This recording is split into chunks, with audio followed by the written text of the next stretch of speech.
na Ghanaian German Center adwuma omo ye de bebre se opese onya futuo ewo wasetena kura woti ewo wawaye mu kura okwa futufo bebre ho mbetufo adwuma na opese okosua na wa adwuma yo kesene ne ena obi so obisa adwuma be na obetimi aya o se adwuma bia da bi omo no be kasa ehu se wo strength anasa wa ho digina adwuma ebia etibo ebia carpenter ana mason ana office work we ana we sebi obi okro office work ayese no nko school da unko school okko school kwa omo no be kasa ahwe adwuma obetimi enya bi e de aba obra omo akro no asa aye job fair na job fair na omo ye no nipa ne be hia eho ena adwuma no eba adwuma honest no eba no mo ne mo aba be hia di nkobo amohu se adwuma we obetima ye bi ye be fawo de kasanche opese oni omudi nkita ho a omo wo Starless 91 road enkraha omo ye next to Ministry of Employment and Labor Relations omo chi ho because omo no omo mienu ena ye adwuma bom omo enye under the ministry but omo ni ministry na ka bom said the be ya ababru ene school for mo wie mo amosemo pa adwuma ye nyina no mo ko mo no mo ko dikita ho betima kire mo ekwan a obefa so atro CV obeye no ma bebre no mo ye timi kasa nche no bo modia ne frɛ number yi 055 67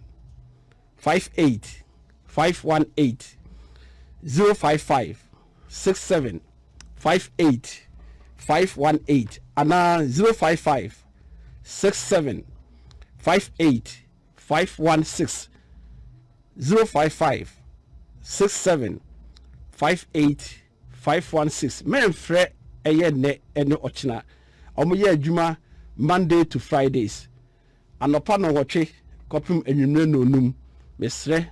de bia omo se omo ada se de meka se china kra no eye maame edai na papa kukuru na kakra kra na course no eba mesrɛ mo ochina de eyomo da omo be da pa na mema no ya no aduane na ye de akohye omo no no modidi kama unum aduane no a etesemi a na de na akopɛ eye butu joint bi no akoji kase ne mu odin ni bi ama no awebi aha ena ye friend Asempa94.7 Musofu Kwaku Amankwatia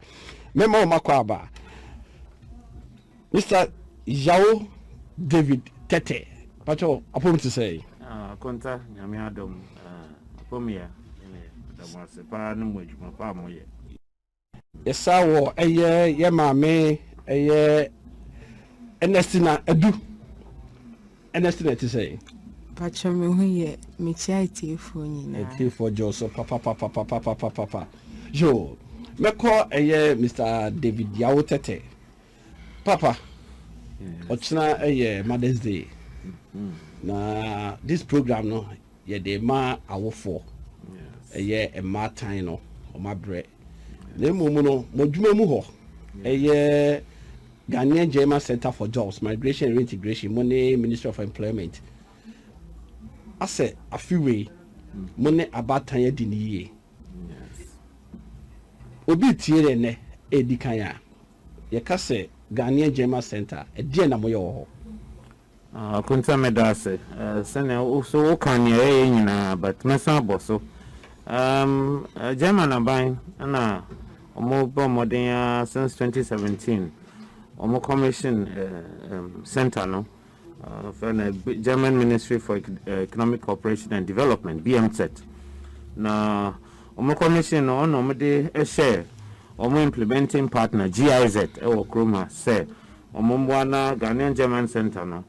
yembo modern ni mboa bomo obi a otu kwankwa ama na ne anye ya wasan be fie ena emebu omo krom ha omo so omewie school a omo nye dwuma nye yembo modern ni yembo omo eni omo din kita ho yembo modern pe dwuma ada se be pe dwuma ma omo na se be bob no omo so omo sua omo nsa no adwuma eno na since 2017 ya aboa bebre in fact nyaya no ye koso ye pese bomodin ne ye ko se e fan se bono regions na omo akwantuo migration hotspots for Chrome and a honor. Nti yabo modern ase yadwuma ne Ministry of Employment and Labor Relations ejuma say babo modern CSA public employment centers now SAR regions no selected regions no na yeni wo ma yadwuma te se na yeso se na sibia obi so akabubu na oye na adwen se owie school onya bibia anye wetumi akọ PEC no na only labor officer na din kita ho yeah, per certain migration desk so PECs no okohwa ombe council na fe to senior your advisors no a council on crofo ewo enkran ha sinesi be a ade opese oye on abrabo mu se school na opese otoaso say skills training and now say juma no hwehwe e betumi abo mama omatumi start okujuma right me maun enkasa bebre eneno yam no tot and then me top petition wa one top na adwuma no de yeguso enim sama so yasene for few years ani kakra ye be che kakra sa meko ye maame Ernestina du ma let's say nyame adum special advisors ne ba kono no na oyobi a first day me hu no e double so was I single Satan no jine ho onye o fill me forms no cry you say yes now oyobi a o abotre onim oyobi a mame papa kadwuma omoye bebre na ase mo special ayibia ene opese woni ye che na me hu say atro no MHPSS eno na dey but I say MHPSS ne full meaning or bofumu mental health and psychosocial support and the mebo modia se mecheche mukaka mental health adwemu apomuden and I psychosocial support so yebe kind of say bibia ehia say ewo baby ayete ye community ye society family relationships mu workplace said the beya nipa benya adwemu apomuden no it's program I did because we also realize I said that my boss can migrants and ejuma na problem ba kwa usually encounter ne say obi wo ho a sabi we free ni pemu na ebaaye ebia baby owo no esan say one father right way nti oni documents and I deporting no ye hwa ye nuanu mo so taiko Gulf regions na dodo na suffer abuse into no so mbra na sabi we nya adwenu kakra na say enye sabi wa bodam but owo some form of mental health issue be stress be a depressed be a post traumatic stress disorder into nyoma we nyina nyoma hayen na eba no saso na ya nipa se we to kind that se want to kind once awo sabi adwenu anase wo mental health ne enye papa no ebetumi affect all aspects of your life okay inti no untimi nye adwuma ma ne nye because ebia bibi how untimi nde ye and also just ebia wo ko adwuma time esa wo ye adwuma no sa time na wo beda why you stressed why you depressed inti basically no enu mental health na wo hwe Ghanaian German Center programs na yagidi say ansana obi yebeka say we function optimally no ehu hia say wonya adwene mu apomuden hu be sisi so say obey adwuma no say wadwene mu da ho sanete okay all right yeah na ebanisa na eno de say da kan ye German Center o say mo de pa na mo de si ho afiwe ampese mo ye edema such a na obi o Ghana on to kwan na on so say bi adwendwene adwuma semunti na adwendwen we na china kra ka binum so mo ko demonstrations say fix the country there and there adwendwene da binum so but bi on tin no ma bi ase o system no say nipa no so no be ye den me da say the etienne say mental health no and I say enye program migrants in Kwan right we share from last year 2020 na COVID bibia ebe eka ye ho ana ma ya brobo sesaye. For instance, obi wo ha onye work from home da. To say you have to work from home. Right. Obi wo ha to say lockdown say most of us na ye experience that esa wotine fi obi wo ho ti fi oni di obedi enam sa covid yi so ama ebi mu ahwe adwuma omoye enti no baby na ka onya sabi ne dada aduane fi na eni hobiom e de adwendwen abeto ne so okay some research findings out me who say ebi mu susu say covid ba ye ama gender based violence, sexual violence and intimate partner violence akosro say okrunyo yerin tem and rape ni sanyo man ebi mu susu say covid ba ye ama na akosro de ntina ama na akosro san say e bi a time nipa or suffer from abuse and kobenya out of the home no sisi ano oben the obe abusing no nti amana kosho ebi mu susu say sisi ano drugs illicit drug use akosho because ebi mu di enu sandro no ni nyoma no na ebo mo homo mo copy within difficult situations nti ni yesusu who say me globally mental health awareness month and this month is mental health awareness month inti ye necessary ye programs identity ye beba esan say usually in Ghana ye ka mental health a topic enye of interest for nipa dodo na esan say ebi no post say so one ha na ma Dr. Kwesi o say kan no ye ni a ye wo sa tebia ni mu no ye be 80%, or ka 75 kra, but be 80%. Ya share your coat, ya boy tie, but 2050 ne pa stress na sa dwendwene da no so no. Ye oba ne de be ma na fam, de oba be ma no so de oba na fam. Ba obi timi kana sem nkyere obi wo fie na ni nyina no edi ne honam mu dem, edi na ne tiri mu dem. Eno na mo bo ho de ro sese. Sa pepepe netie. Obi pa o hwa e bia wenya tipae ache. Right. So we catch and say bia wakọ akra psychiatric da question baby so say be ka say my body man those are some of the misconceptions and for about mental health into ya say busumi we mu no ye be raise awareness amanko for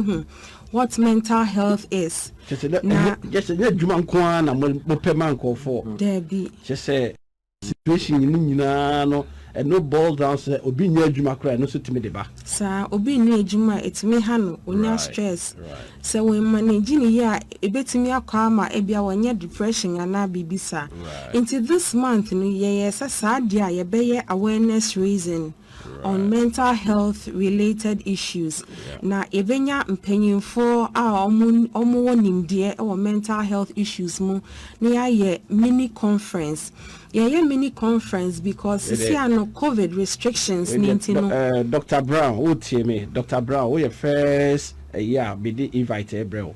or no so sa unit name or doctor or share adwemu sa team the other my inviting on air Matimidas imagine a contact na my follow up into ye pe omo nimde e mental health related issues e discussions be bring a simple question as what is mental health said be ya impanyefo no mo nimde no ebe bobo sa topics mu ama yen so a ye ni nimde bebe no yate ebia se wo mental health problem a hefa na wo beko nti eno so no ye tu sa wa adwendwen da wo so ya sapondi wa adwendwen da wo so sankofo ni nyina no ye ka kire mo munja adwendwen no so ohia ma adwendwen sa no mo nyina kwa ni kwase yetie eno ma ya dwene ko negative cra too much ko so ma me ni aba me da say nti dia ye ne say ye pe organization so mo mamboa ebia obi suffer abuse bi anase obi anya ebia mental health problem apart from ebia crash cycle bekono are there other organizations that there no mo ye into ye create booths among during the mini conference on the 26th of May na omo church nkofo dia omo ye efa a mental health issues ho ewo Ghana ha. Right. 26th of May, busumu we. This is COVID protocols here I observe we. Ne ye kwa kushia wo dan ba kuma na kwa be so na ye dum be shia. Me da say nti jae ne say for now no ye restrict your public events to nko 50 as far as this very conference is concerned. Right. Nti it will be said a mini conference so that be able to observe all the protocols. Ya can you now ye interested in your cover live on Facebook. Okay. Nti well coordinated so the bear was suggestion be na question na bibia also betimi ebisa na panelists na ye mpanyin for na omo nim dia wo mental health issues no eyiwa no se me nua ba na ne ba be coordinate ohene yire me facho there be under the question say no mu duma me na ya chia mo amo abano ne nyina se de ka no enye Ghana for nko a na ewo sa stress ni mu Abrokyire for the almost stress no times 3 na se bi nko a obehye fie okwa adwuma na oba woni obi an ne mo nkomo kire phone ni se ta waso hu nyina na no wa hye se bi minia baba ko ne kan so one canteen me ko kitchen ase o mehwie kakra me ko kitchen o mehwie kakra beti wani no na full bottle ni nyina akọ na akoya Asemfoforo because nko aso na wote a na sa obi no ordinary say to sisi achi a ne so akofa Asemfoforo aba chese se mebre e no ha de we ye den a wo ma be kasa ho ama unia bi akasa ho aso so de obi nkra no aba fie ba no ho aso so de chale before be do obi fie kra le kwa no kwa adwuma nti wan frɛ na wontimi nko tama is stress in the blue hopper nti sa day na ye be 26 no omo de nim say data no cheap mo mo kakra nti omo de esi enya omo numbers pa na omo tie na futu bi a de be ma omo bia na omo tie bi yemra fie bi ene ye Mother's Day nti first of all no mema obebia otigana ha se owoba se oniba but especially for obia opeba no nyenyaye mema special Mother's Day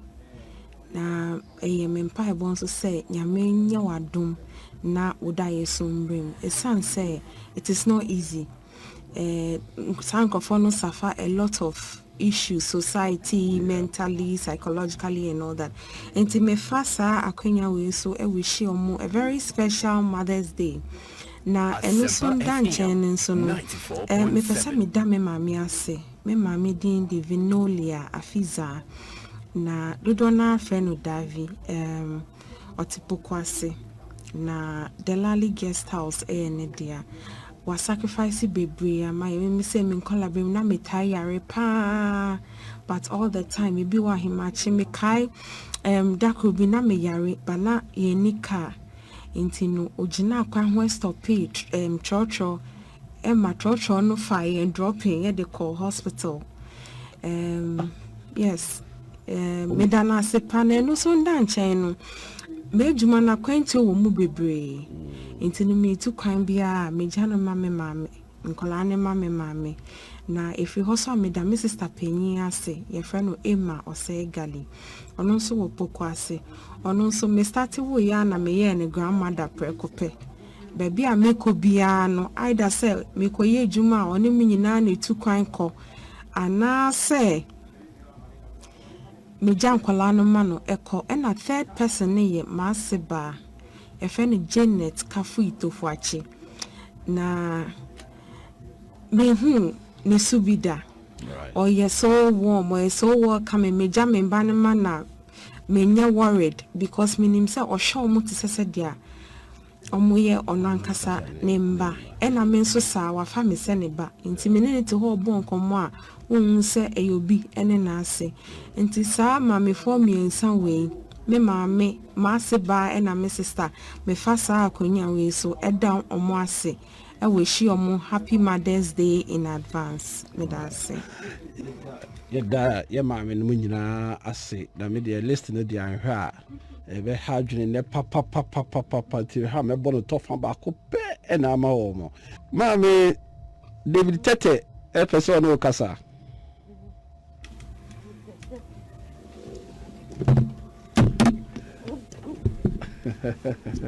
Ye maame enya 96 years. Efe ye papa.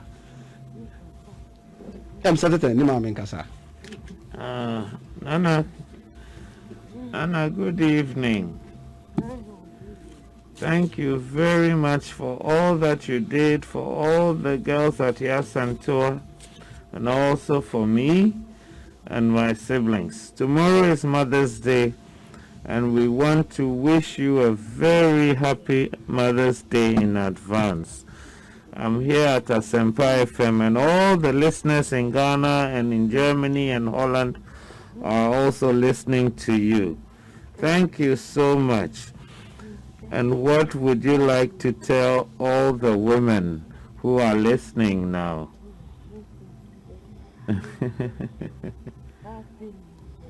Happy to all mothers, to all mothers and all women. Amen. Mr. Tete body didn't you mama na ni dina mitri mu ne Sebada Tete, second headmistress of Yasantua. Ya ne ya be. Ache obi 96 years and there's a be 62 ho baby. Yo mama akpe ye be kasa bi o. Yo bye bye. Well, last word for the listeners, 1 minute now. He say, Papa, I'm not supposed to hear my name. No, the interview, my young hand, I'm watching me. Ponta me da se telephone so me da mase na mama mo beka science so china as Mother's Day so dey nyina yen kai say this na kai on beginning say yeah na man so na nyina e ba nti yen bo mo de yen kai bombo mo nsamone yen bo am no ni Mother's Day no china so yen so yen bia aka say yen ma me nti na ene ejina baby a ejina no yeah nti yen ma me fo nyina tamase pa. Yeah. Mommy Ernestina, what's the end person or mommy the date for the mental say sisu or date no any day no any time no mommy. But I say into date near 26th May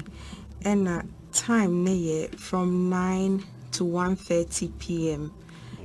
Said I'm kind events near strictly by invitation.